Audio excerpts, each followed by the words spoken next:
Olá, caríssimos irmãos, eu sou o Leandro Cajado e você está no canal Ascese Catequese.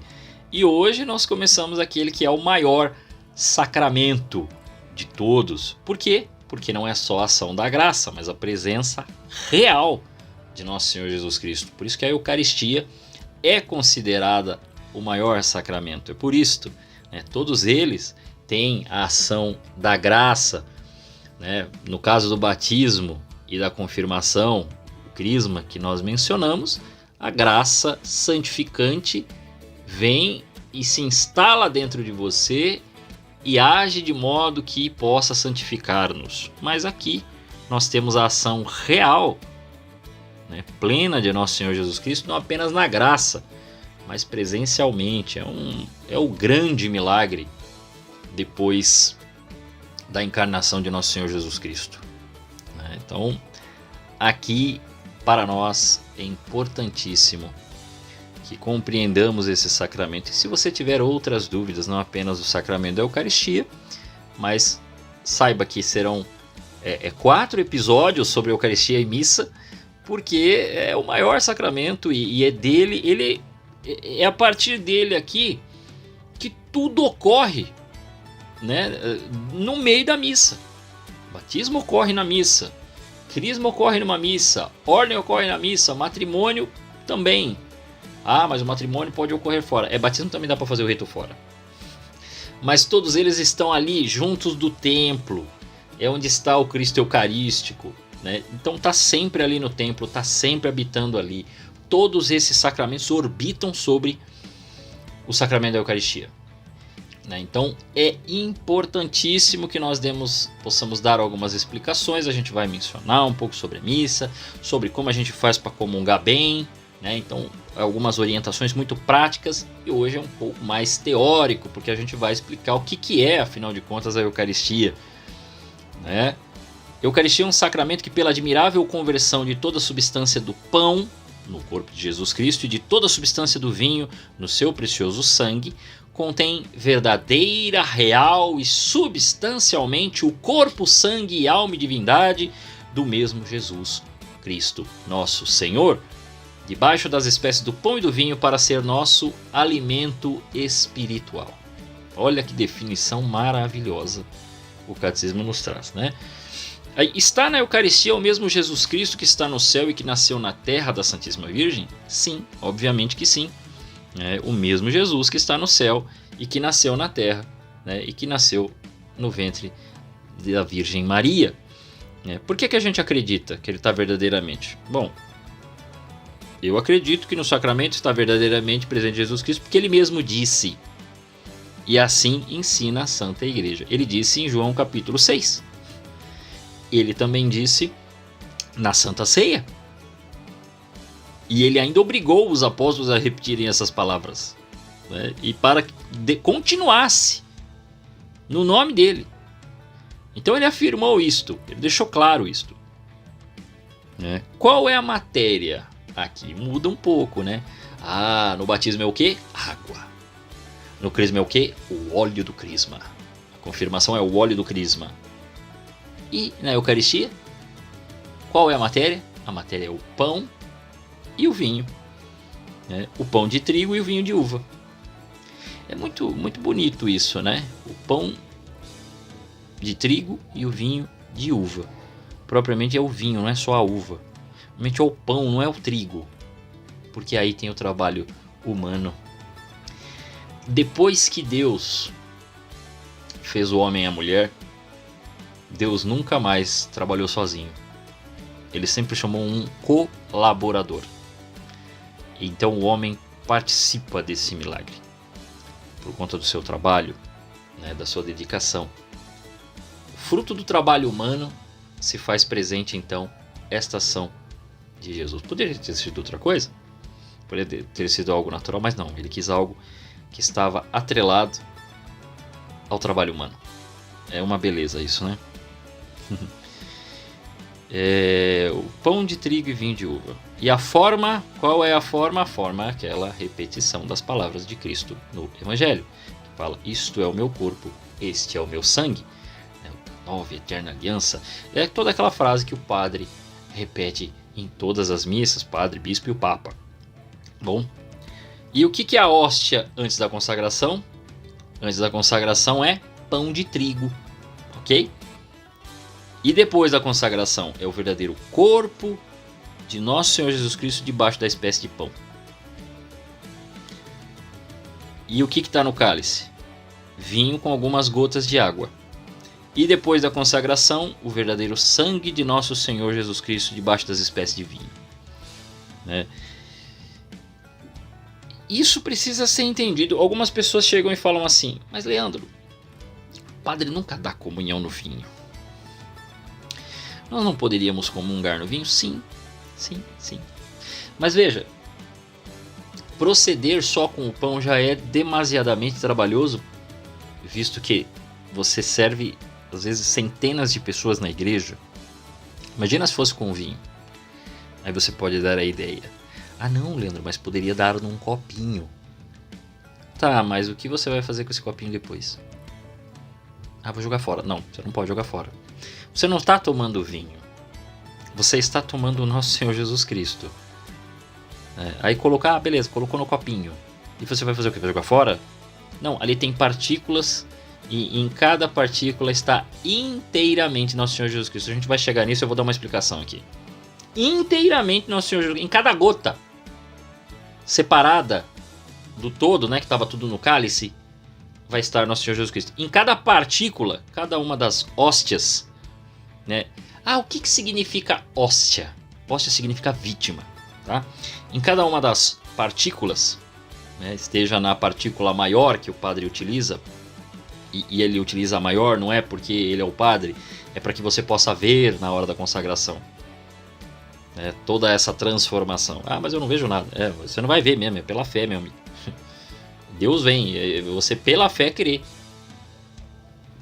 Porque não vai mudar a forma do pão, a forma do vinho, vai mudar a essência.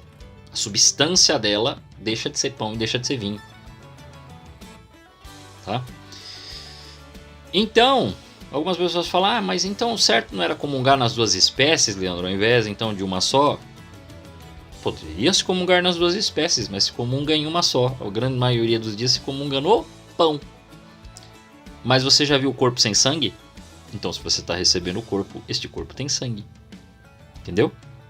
Então, fique tranquilo. Você está comungando só no corpo? Não tem problema. Então, quando se faz a mudança do pão no corpo e do vinho no sangue de Jesus Cristo? Precisamente no ato em que o sacerdote na Santa Missa pronuncia as palavras da consagração. Então, quando inicia a oração eucarística, tem aquele momento da consagração, que o padre vai repetir aquelas palavras: eis, isto é meu corpo, que será entregue por vós, este é o meu sangue, da nova e eterna aliança. Então toda aquela frase, toda aquela expressão ali, é ali onde Jesus se faz presente no pão e no vinho, e o pão deixa de ser pão, o vinho deixa de ser vinho, e se torna corpo e sangue de nosso Senhor. Bom? Então, a consagração é a renovação por meio do sacerdote, do milagre operado por Jesus Cristo na última ceia, quando mudou o pão e o vinho no seu corpo e no seu sangue adorável por essas palavras: isto é o meu corpo, este é meu sangue. Então, como é chamada esse fato miraculoso do pão e do vinho se transformar em corpo e sangue de nosso Senhor? Tem um nome difícil, mas o nome é transubstanciação. Algumas pessoas poderiam perguntar: isto acontece nas igrejas protestantes? A resposta é não. O que ocorre na igreja protestante é um outro fato. E se você perguntar para qualquer um deles, eu vou falar: não, aqui é uma representação. Nós repetimos as palavras, mas nós não acreditamos que Jesus se faz presente no pão. Nós repetimos num caráter festivo. Você pode às vezes até ouvir isso, assim, num caráter festivo, cerimonial, lógico, solene, tanto que eles não fazem sempre, eles fazem às vezes uma vez por mês ou em datas específicas, que eles chamam de Santa Ceia. E não é uma transubstanciação, quer dizer, a substância não muda, mas é uma consubstanciação. O que é uma consubstanciação? É algo como nós poderíamos explicar que é o que acontece nos sacramentais, quando o padre dá uma bênção sobre o objeto. A presença de Deus se faz presente, você sabe que está com um objeto abençoado, mas depois de um tempo passou. Não é mais. Não há mais a presença espiritual. Presta atenção. Não há mais a presença espiritual, ou seja, a ação da graça. Talvez você nunca tinha entendido, né? Então, na transubstanciação, o pão, por fora você vê pão. Você olha para o vinho, é vinho. Você vê um vinho. Se você tomar, você sente gosto de vinho. O pão, você sente gosto de pão. Se você comunga, sabe disso. Gosto de pão. Mas não é mais pão. É nosso Senhor Jesus Cristo. Nisto, para a próxima aula, nós vamos falar das disposições para comungar bem. Você que já está me ouvindo aqui, você já está começando a entender que o negócio é mais sério do que a gente levava até agora. É muito mais sério. É muito mais bonito. Porque não é só um alimentar-se. É um diálogo. É um encontro. Né? Aí a gente vai pensando nas disposições para comungar bem. Pensa aí os dias que você comungou. Nós vamos chegar lá. E eu vou deixar para a próxima aula, não vou falar disso hoje. Mas só já começa a meditar sobre a questão da disposição. Que disposição eu tenho que ter para comungar Nosso Senhor? Pensa aí. De que maneira podem ficar as espécies do pão e vinho sem a sua substância? As espécies do pão e do vinho ficam maravilhosamente sem a sua substância por virtude do Deus onipotente. A substância que eu estou falando aqui é a substância do pão e do vinho, tá? Elas perdem a sua substância, aquilo que faz o pão ser pão e o vinho ser vinho. Nós poderíamos dizer que é a mesma substância que você possui, que faz você ser pessoa e você ser você propriamente. Você possui esta essência de pessoa humana e você possui uma substância que diz que você é você, que eu sou Leandro Cajado da Silva e não dá para eu ser outra coisa. Esta substância que define quem sou eu, pessoa humana, e que possui uma identidade que nasceu no dia 31 de outubro de 1981, no Alto da Lapa, em São Paulo, é o que faz a substância desse ser filho de Edna Cajado e José Claudemiro da Silva. É isso. E é isto aí, depois da consagração, que diz que Jesus não tem mais ali aquela espécie, né? E a espécie permanece, a substância some. Daquela espécie que ali está, que você sente o cheiro do vinho, o gosto do pão, e depois você toma e sente o gosto do vinho. Não é mais vinho, não é mais pão. O que ficou do pão e do vinho? Só a espécie. Como assim só a espécie? Bom, quando tu olha, aqui, por exemplo, é a espécie da capinha de celular. E não é outra coisa, entendeu? É uma capinha de celular. Você vê que tem uma capinha de celular aqui. Se você pegar, mudar tudo, você mudou a espécie dela. Entendeu? Só ficou a espécie do pão e do vinho. Quando você olha, tá lá. O que é a espécie? Quantidade, qualidade sensível do pão, como figura, cor e o sabor.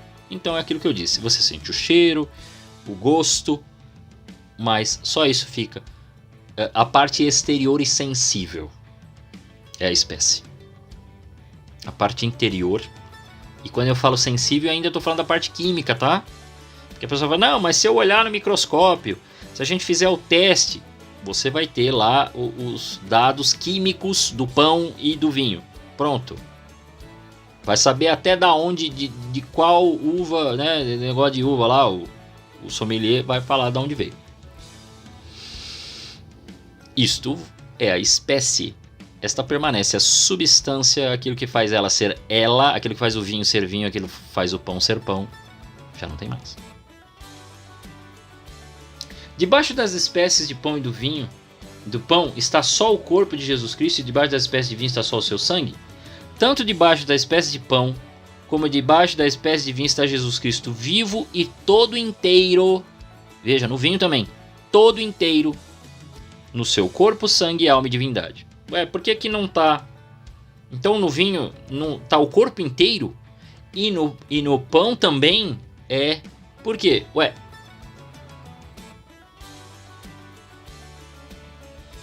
Se há um ser vivo ali, tem de estar todo inteiro. Você já viu corpo sem sangue? É um cadáver. Sangue sem corpo é amostra.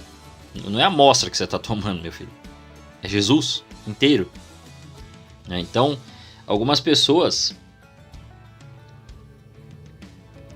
podem confundir. Aí a gente já responde, já coloca a próxima pergunta aqui. Poderia dizer-me por que tanto na hóstia como no cálice está Jesus todo inteiro? Tanto na hóstia como no cálice está Jesus todo inteiro, porque ele está na Eucaristia vivo e imortal como no céu. Por isso, onde está seu corpo, está seu sangue, a sua alma e a sua divindade. Onde está seu sangue, está seu corpo, a sua alma e a sua divindade, pois tudo isso é inseparável em Jesus Cristo. Onde está o sangue, está o corpo, está a alma, está a divindade. Humano e divino. É maravilhoso isso, né? E aí, né? Ele está na hóstia, ele deixa de estar no céu. Quando ele está na hóstia, ele não deixa de estar no céu. E ele encontra-se ao mesmo tempo, olha as belezas do mistério, no céu e no Santíssimo Sacramento do altar. De toda a terra. Ai, mas isso é impossível. Como é impossível? É Deus, cara. Como é que é impossível? É Deus, meu amigo. Não é você, não. Jesus faz isso.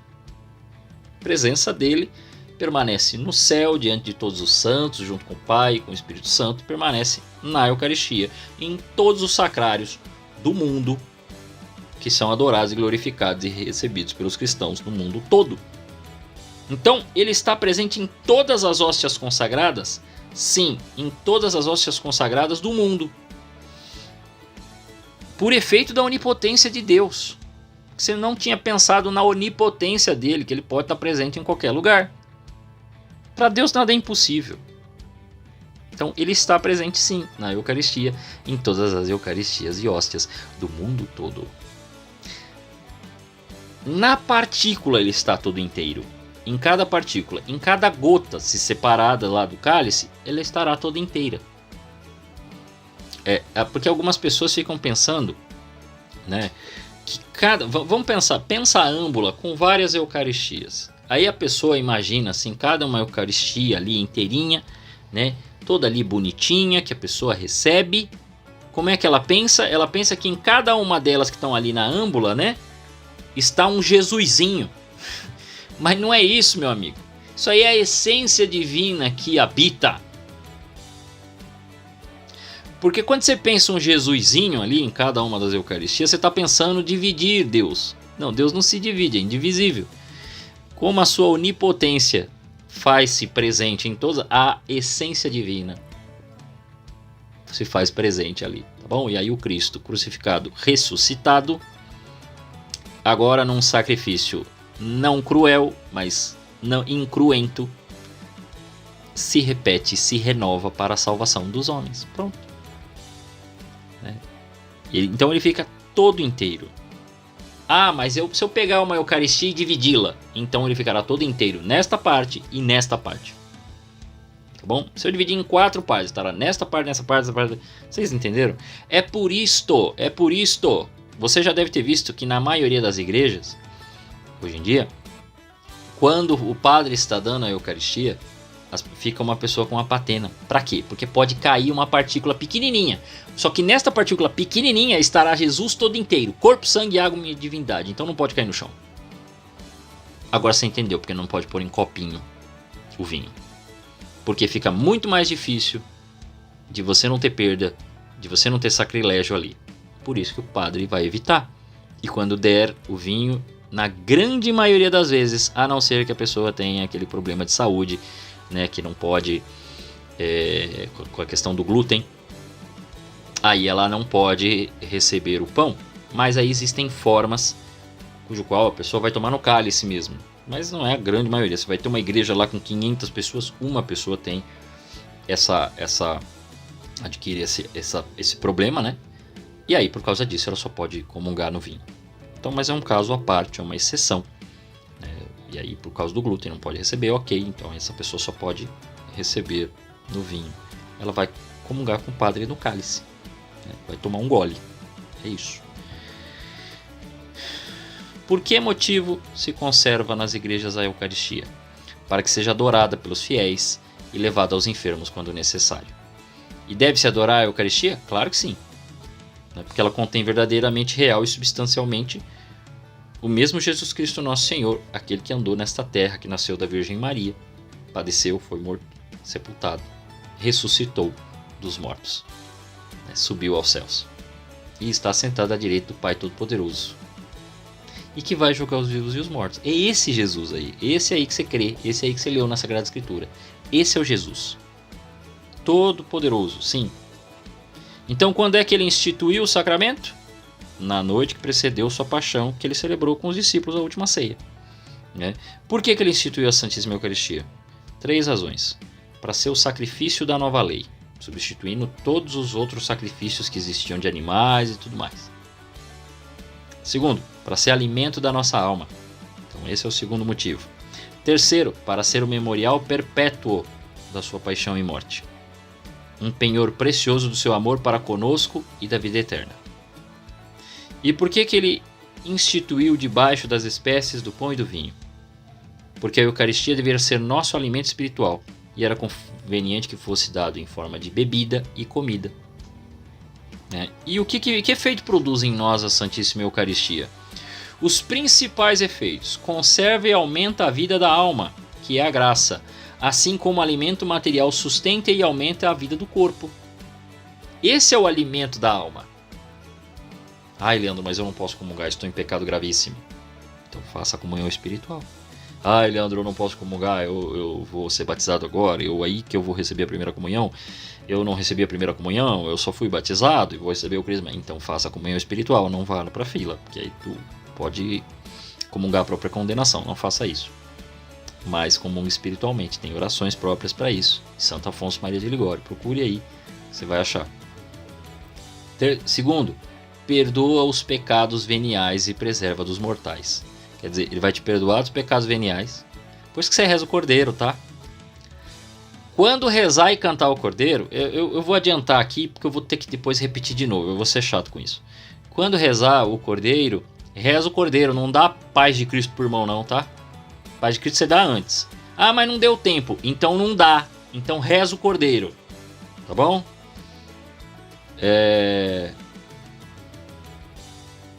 Produz consolação espiritual. Quando a gente chegar nas disposições, que é a próxima aula, eu vou explicar o que você deve fazer naquele momento. Tem gente que não sabe. A gente vai lá, ajoelha, mas daqui a pouco já levantou, não sabe o que falar, o que rezar. Então nós vamos falar disso na prática. Faça isso, isso e isso. Dura tanto tempo. Permaneça, faça isso, faça isso, faça isso. Ok? E não produz em nós a Santíssima Eucaristia outros efeitos? Você viu que ela conserva e aumenta a vida, perdoa os pecados veniais e preserva dos mortais, hein? E produz consolação espiritual. Então, que outros? Enfraquece as nossas paixões, em especial amortece em nós o fogo da concupiscência. Aquela coisa do... Aumenta em nós o fervor e ajuda-nos a proceder em conformidade com os desejos de Jesus Cristo. Quer dizer, a gente começa a se livrar desses pecados da carne e a gente começa a tentar se aproximar mais de Jesus, querer amar mais Jesus, querer estar junto com Ele. Dá-nos um penhor da glória futura e da ressurreição do nosso corpo. Está nos dando aí essa força para a gente se preparar para esse tempo do fim. Então é isto. Porque em breve... Na próxima aula nós vamos falar das disposições para comungar bem. Como é que a gente faz para comungar bem?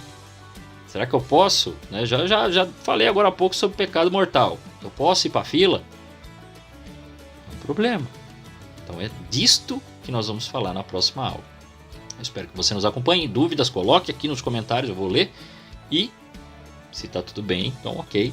Mas a gente pode acabar fazendo uma aula extra, dependendo se a sua dúvida não tiver sido respondida nestas muitas aulas que nós vamos dar aqui para você, tá bom? A todos vocês, que Deus os guarde!